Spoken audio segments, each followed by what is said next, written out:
Hi, my name is Angelina and I am a Senior Disability Officer here in the Disability Service. My main role is to process the reasonable accommodation applications that students make in order to receive disability support from the Disability Service.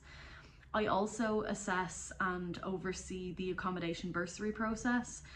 which is a process that students can apply for if they are disabled and in financial need and looking for a room on campus.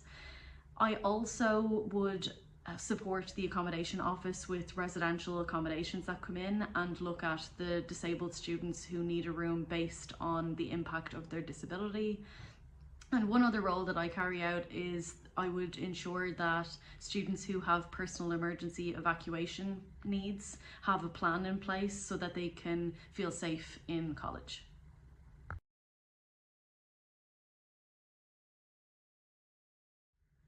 One thing that I would like students to know about the Disability Service that they may not know already is one of our reasonable accommodations is additional book allowances in the library. The undergraduate quota is that students can borrow up to 10 books over a 4-week period, but with additional book allowances, you're allowed the postgraduate quota, which means you can take out up to 50 books over a 12-week period.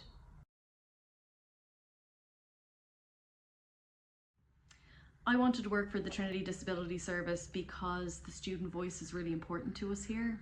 and I think that's particularly important when it comes to advocacy. I think it's important when we have a needs assessment with a student and we go through the list of supports that are available and put those in place dependent on their disability related need, that throughout their college journey the student becomes more and more confident in what their needs are, and more confident in disclosing that they have those needs and that they need those things for a particular reason. Because when the college journey ends and they transition out into the workplace, it's perfectly reasonable to ask for those things, as it is a disabled student's or disabled person's legal right to receive reasonable and sustainable accommodations once they move out into the working world.